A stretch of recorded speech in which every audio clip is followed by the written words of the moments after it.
Hello and welcome to StuffTV. I'm your host, Nick Huzar. Also, I'm the co-founder of OfferUp, and I've spent over a decade just looking at how people buy and sell, and I started thinking a lot about my own existence and how I impact the planet. And I thought I could Google this. It's really a complex thing to figure out. And so I started Stuff TV to interview thought leaders to kind of enlighten myself. And I figured I'd record it. And so that's what we're doing here and talking to different folks on a variety of topics. And today I'm really excited to have Analia Krebs with us from a company called Social Nature. And if you think about the magnitude of products that we buy in our daily lives, it's kind of crazy. And like, where does it come from? What is the impact of these things? And I know I find that personally challenging. So I'm excited to have Analia with us today, talk about kind of her company, but also maybe starting off, like, why did you decide to start this business out of all the other things you could have done? Well, it's great to be here, Nick. And the journey starts about 15 years ago, but officially in terms of me working in the space. But the passion started earlier than that. And I would say I've always wanted to just make a difference while I was making a living. I didn't want volunteering to be a side hobby where I create impact and then I do my 40 hours a week doing something else that wasn't aligned with my values. And I've always had pretty strong social and environmental values and have been very curious about bringing that into the business space and ultimately scaling businesses and helping other businesses that have social and environmental impact as their forefront mission to succeed. And so I want to see,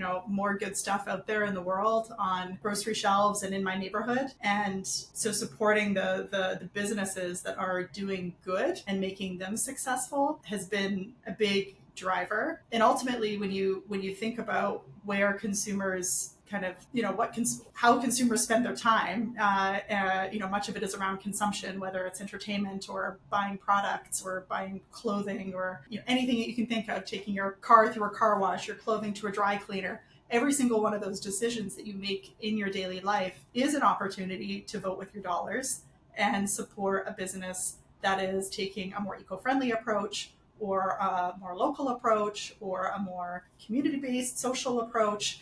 Whatever their angle is, that's a choice that you can make as a consumer that's in your hands. And I found that really empowering. So I'm here to connect these companies doing good with consumers that want to do good and make change how they buy and what they spend their money on. Yeah. And when you go to your website, it's socialnature.com. I'm assuming there's some kind of curated process, kind of given what you said. Like there's certain things that you look for in order to be listed on your website? Yes. Not a lot of people might know this, so I'm happy to share. Whole Foods, for example, if you go to their website, they will share, they call them unacceptable ingredients lists for anything. Body ingredients, food, seafood, meat, cleaning products. There's publicly available lists, which it's not the best UX, but you can go to the list and you can, cross-check, it's kind of just fun to do, like go around your household, pick up 5 different products from each of your bathroom cupboards, cleaning cupboards, fridge, and have a go at it. It's actually kind of a fun exercise to see how many unacceptable ingredients, according to Whole Foods buying guidelines, which there's even stricter sources, but Whole Foods does a pretty good job to meet that criteria. There's other more focused category-specific databases that you can look at, like Skin Deep is one that's focused on more beauty products and body care products, for example. So depending on the category that you're interested in kind of cleaning up, so to speak, in your household, there's different resources that are publicly available for free. The other thing I kind of find interesting is the place that people start first in terms of cleaning up their products. Specifically, the first place to start is food, which is the most accessible and kind of transparent, you could say. And then it's beauty products. And then typically it's cleaning products that relate to, what we're putting in our body, we're putting on our body. Exactly. So that's the progression we usually see people take. If you think back, I was thinking a lot about this for this episode on how things used to be like 75 years ago, even 100 years ago. Mm-hmm. You knew the source of what you were buying because you were buying it down the street, right? You knew what and now, given globalization, everything is so complicated, right? There's so many alternatives, like even like sugar alternatives, like all these things that didn't exist 100 years ago, which is awesome on one level. Like just the Yeah. amount of things that we can have as humans. Like we really do live in an amazing time. There was an article I was reading a while ago about like Carnegie and how he was like the wealthiest person on the planet. I think Bill Gates talks a lot about how, parents like to always say, "Oh, we're going to make sure our kids are provided for with a better life than we have." And I think Mm. he's been quoted for saying, the average American lives way better than Carnegie, who was the richest person at the time, Mm. because of Mhm. all these things that we now have out there at our disposal. But I think the flip side of that is also kind of why I think your company exists is, how do you know what's what out there? I mean, I get so lost in that. And also from a brand perspective, when companies say, "Oh, we're sustainable," and then you kind of peel the onion and go, "Yeah, you do something in a sustainable way, but the rest of your business is really not." So I don't know how you think about, or if you talk about much of this on your website, is when people think about products. And I just know that's a challenge when I'm trying to really look at a business and decide, like, are they really getting behind sustainability, or is it kind of lip service for some marketing? Yeah, I will say there is a principle that I do live by per se, and that is, like this practice of perfection and like pursuing perfection at all costs and kind of punishing brands and businesses that haven't gotten everything perfect also doesn't work. Yeah. So for example, with Social Nature, we will do a lot of work with early stage brands, which by and large are the real innovators. They're generally speaking doing things with, the best ingredients, really thoughtful sourcing. Sometimes that doesn't scale from a sourcing perspective, or sometimes even from an ingredients perspective at a certain cost that would be accessible and available to the mainstream. And this is where, when the big CPG companies buy out these emerging brands, once they get to, that $50 million mark is usually a point where a lot of the name brands that we've come to know and love suddenly got bought by the Nestle's, the P&G's, the Unilevers of the world. And that's where there have been changes sometimes that have been made once a company reaches that level, just to work within the economics of these larger CPG companies. What's concerning there is that if there's been brand loyalty built with a certain consumer base around certain standards that that brand had, and then they change, and that's not Yeah. typically transparent unless you're really following that change. That I think I wish there was more transparency Yeah. around those changes, because that certainly has happened. It's like Um, Amazon buying Whole Foods, and then Amazon decides, these things that you were so strict on, not anymore. I yeah. don't think they've done that, but that'd be Oh, an there's example. there's been some of that. Some of that, okay, There's been some of that happening. okay, So and that really kind of puts it back on the consumer, which is why it is overwhelming to be like, whoa, even when I thought something was good, if there was an acquisition that I didn't know about, or major ownership change, things may have changed on that label. And there's more and more apps coming out. Like there's a great app, I think it's called the Carrot app, where you can like scan labels, and it'll tell you exactly how good it is for you on different metrics. It's still a lot of work for people, which is why Social Nature does the curation and the legwork for you. Like we try all the products that we introduce to our community. We look at the ingredients, we look at the certifications, we look at where it's sold, which is a big indicator in terms of, again, those retail buying standards. We'll look it up in the databases depending on the type of product it is. So we'll do our best. Honestly, what also really helps is the product reviews. So when our community members try the products, we do our best. We're not a certifying body, but we are here to make sure that we introduce good things to our community. Then tens of thousands of consumers try it and review it, and that's where the brands that we work with get some really good feedback from consumers around things that may not yet be perfect. For example, a brand may have put a lot of thought into the product and the ingredients, but the packaging is too much. People will say it, which is great, because then the brands can use that as a data-driven point to go to their R&D team or their investors and say, hey, consumer has spoken.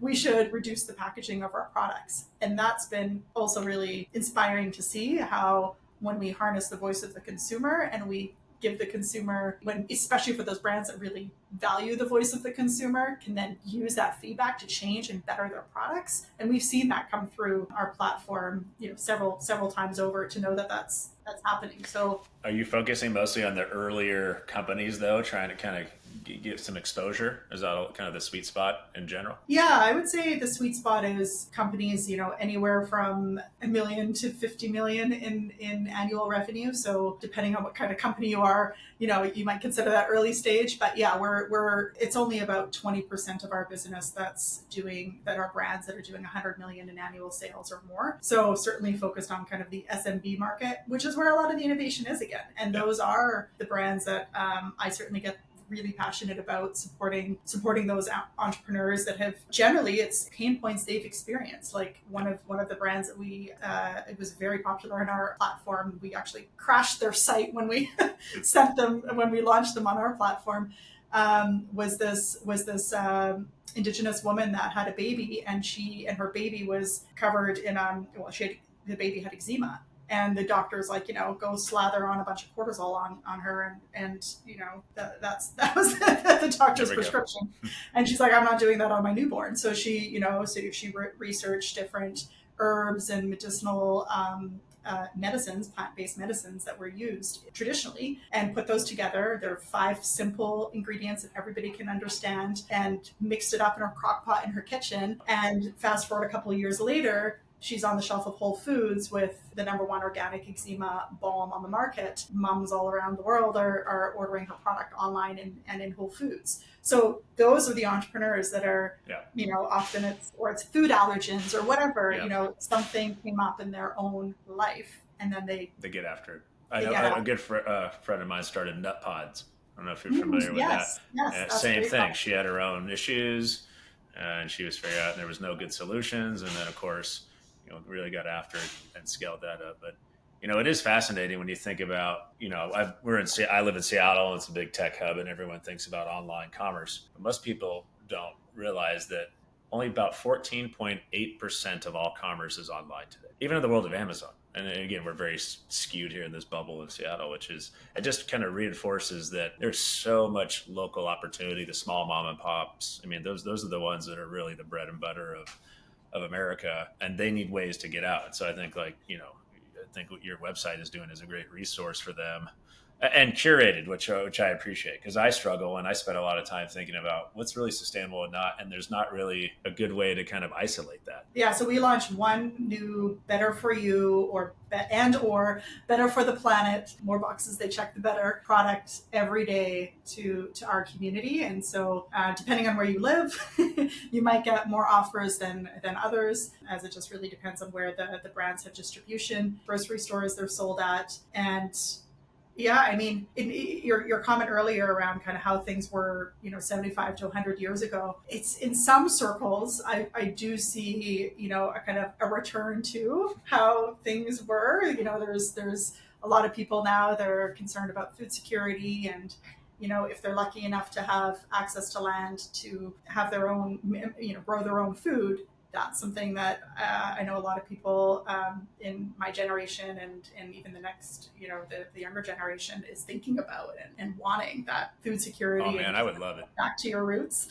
Because you think about the vegetables. I grew up on a small farm, relatively small, it's like 5 acres, but we grew a lot of stuff. But you have to spend time doing that. I don't think it's practical now. I think we're way beyond that now with the way that people live. But man, I remember just the quality of fruits and vegetables we would eat, like a fresh carrot. Oh man. And then now you eat stuff and there's not hardly any flavor in it anymore. Enter the supplement industry to give us the nutrients that are lacking in our food. So I don't know how you get back to that other than, if you had land and can really grow a bunch, but that's not practical for most people. But one of the things you said earlier just about your business that I was fascinated by was you really try to drive, tell me if I'm stating this correctly, it's more online awareness, but then local you're driving people into local stores. Conversions, exactly. Online to offline. So maybe elaborate on that a bit, because I do think if we want to be more sustainable, man, the more local and the more circular we can be, it's huge for the planet. Like unfortunately, we live in a day and age where I always say it's easier to get items delivered to you from China than it is down the street. So how can we do more locally? So I'd be curious on how you go about, doing that from your website. Yeah, we started right out the gate with that principle of wanting to drive drive people to the point of sale so that they could know where to repeat purchase the product and ultimately kind of integrate into their grocery shopping routine. Now, I know some grocery shopping routines have changed and some have shifted to online grocery ordering and pickup options and things like that. But within the space that we operate in North America today, still about 70% of consumer packaged goods sales for many of the brands we work with are being driven through those brick and mortar stores, be it Whole Foods or Target or Walmart, physical brick and mortar foot traffic. And so that may change, but I think that there's always going to be kind of these pickup points at a minimum for people who have ordered online and pick up near them. So that will stay. And that those pickup centers may get smaller in terms of real estate,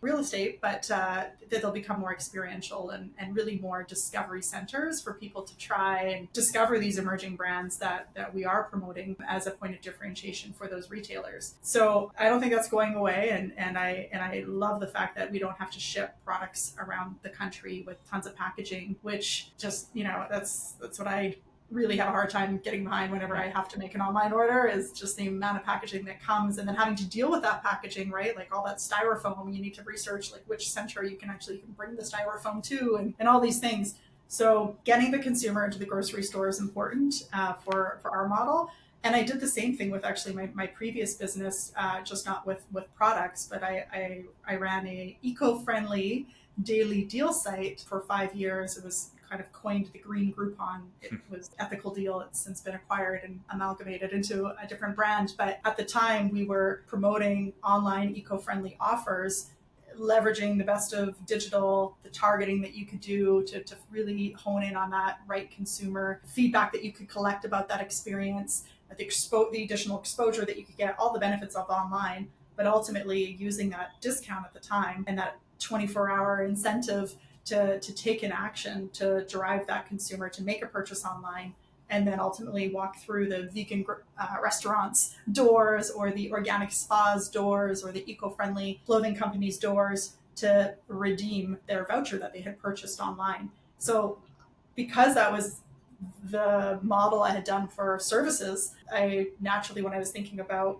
helping people kind of try those everyday things, what they eat for lunch and what they clean themselves with, their homes with, my head was in that space. Mm-hmm. So, but it was innovative. Nobody was marketing CPG from an online to offline perspective 8 years ago, which is kind of crazy. It's really not that long ago, but it was natural because of, I think, the background that I had come into that with. And the benefit for the brands, I would argue, is also more because you're ultimately getting the consumer you're driving another visit to the retailer that the consumer regularly shops at. So it's a win for the retailer. They're not just going to pick up that product they discovered on social nature. They're spending a bunch of money on their grocery shopping trip. The retailer is making full margin on that product. It's manufacturer funded offer. The manufacturer gets the consumer to literally go on sometimes a scavenger hunt through the grocery store to find their product on that shelf, which if you're an emerging brand just starting out, you might be on the bottom of the shelf. You're not at that like prime eye level placement the big brands get to buy. Truly, it is sometimes a scavenger hunt. But now the consumer knows they've had that experience, which was logged there to discover the product, put it into their basket, and that's where we can see the repeat purchase rates that we do. Because next week when the shopper goes back to the grocery store, if they like the product, they'll know where to find it. And so I think because I've always approached building this business from such a mission perspective of helping these better for you brands win in the marketplace and helping them get discovered by more consumers, I've also been very focused on ROI for the brands. Like this needs to work. Like if the value prop doesn't work for the brands, I don't accomplish the mission. So it's all interconnected and coming from that place. One of the things you said that's worth kind of elaborating on a bit was around packaging and shipping and how this is more sustainable. So by 2026, we will have 260 billion packages shipped annually. That's the trend we're on. I think we're getting close to just shy of 200 right now. If you look at the amount of plastic waste as a society we produce, a quarter of it comes from packaging. So that gives you an idea like, okay, 260 billion packages, of which a lot of it has plastic in it, right? Which you cannot recycle. And so that's always the thing that just kind of just gives you that gut punch every time I think about things getting shipped to you versus just going in the store and getting it. And so it is a big number that I think That's huge. it's Yeah, a huge number. And there's companies doing interesting things. In fact, I have a guest coming on. I'm going to shoot an episode this week. A fascinating story by this Ukrainian gentleman. His company is called Relief Paper, and they use leaves to rebuild cardboard boxes and bags. Oh, And so now cool. here's the cool thing. They don't take it from the forest floor. They go into the cities and they basically clean up the waste and then they reuse it and remanufacture it, which I thought was like the coolest thing ever. I'm like, what a Oh my win-win. gosh, I love those. So cool. Yeah. So So cool. so there are I, innovations in packaging, but again, my main point was like it's yeah. such a crazy number to think about. And then you can keep peeling the onion. Oh, what about, the cars that are producing CO2 and then the airplane that it took? Like you just keep adding all that up and you realize the impact of your product is way more than just the product itself. I wish I mean, there are companies that are starting to track because it is an effort, the full supply chain impact of bringing a product through in an effort to like reduce carbon emissions and all those kind of things. There's Planet Forward is doing that for the consumer packaged goods space, which is a really cool company, and other initiatives like B Corp companies track a lot of their impact across the supply chain, the environment, etc. I mean, I just wish that information was easier to come by because that's really, when I think about what we're doing with Social Nature, like we're trying to get consumers to buy these products because we know they have either a lesser impact on the environment or sometimes even a positive impact, or they're just better for you. But to actually like capture and visualize, what making these types of choices does in terms of those impacts, that we haven't been able to crack the code on yet. What do on this point, maybe we can double click on this a little bit. Yeah. I envision that every product you ever buy, I'll just find something here. I got these Noon tabs right here that have, all this information on it.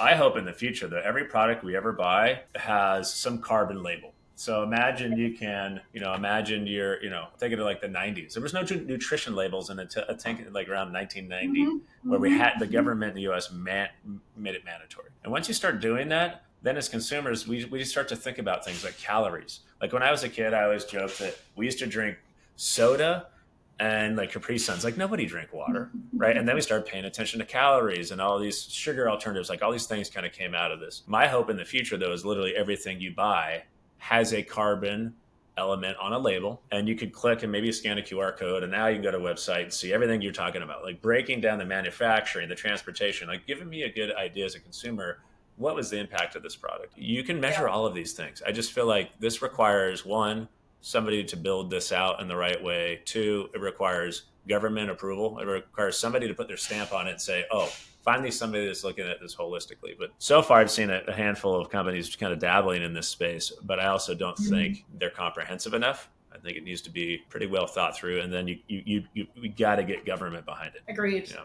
There will come a day. I do see that, with people will have always their reasons for doing it, but I think the pressure to kind of really focus in on the climate will rally put pressure on governments and businesses to figure this out. So I do see that coming. I love the kind of like the companies that repurpose materials. A friend of mine, he's also in the same investor portfolio as us. We're backed by some climate change investors, and he makes things out of recycled chopsticks. Similar story. He started his company like dumpster diving outside Felix Bach. Have you talked to him? He was the one I promoted last week. Fascinating story. Weird. So fascinating. I had no idea. So that's awesome. Yeah, such a great guy, and I love his products. I always buy them as gifts for my clients and people in my life. It's very cool. Hopefully you can still hear me. They're doing some construction outside. It's all good. Okay, all good. Well, if you think about the next, especially the next like 5 years for your company, or even more broadly, like what is exciting to you? when you think about where we are, and maybe there's opportunities or challenges? I'm just curious of like, what's your perspective? Yeah, I think for me, what the opportunity and challenges is really getting to that scale. Like when I first go back to my youth, I wanted to get into business and make an impact through business because I knew that was going to be the way to create scaled impact. Finding those mission aligned investors, finding those balancing all the things, just like with a better for you product, right? A consumer wants it to taste great, wants the best price, wants the best convenience and the best packaging, and it's hard to do all the things, which is why I'm big on also not just pursuing that perfection. So that's translating back into our business is really like, I would love for Social Nature to be the place that every single better for you product on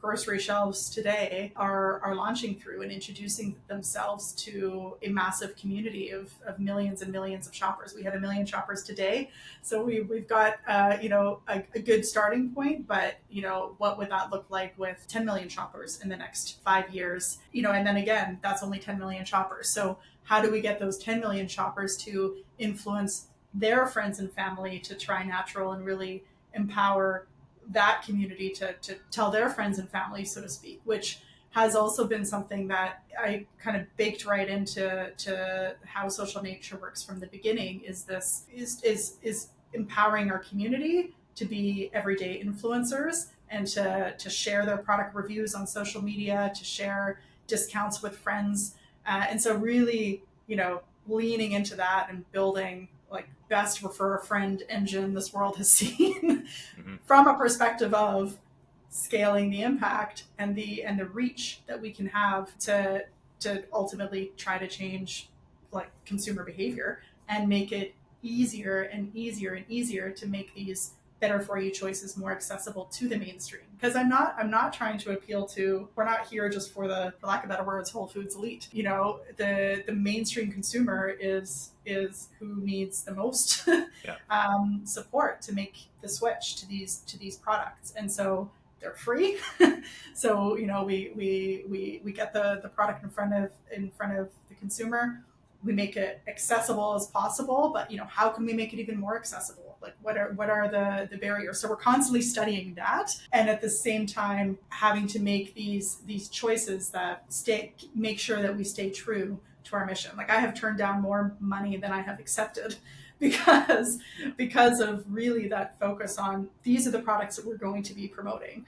This is not a white label service that now can be used for promotion of any and all products. Not interested. And so really staying true to that pathway, but then still getting the scale from an impact perspective is one that is something I always think about. And sometimes that scale, I think for us, sometimes that scale will probably be accomplished through some pretty strategic partnerships. So I'm excited to pursue that pathway now that we have product market fit and traction and all of that. We can open up those doors and see how we can grow faster and have more impact through tighter partnerships with, for example, grocery stores. So that's how I'm always thinking about how can mainstream Sally Sue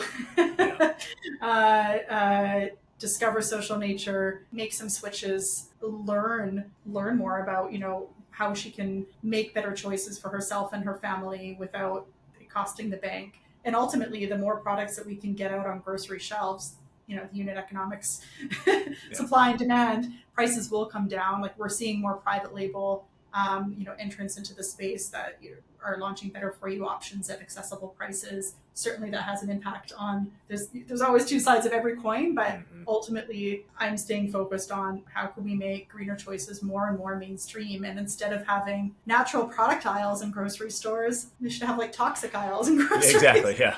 There's like a skull and crossbones, don't go here. I mean, really, it's kind of funny. These companies failed to innovate. Yeah.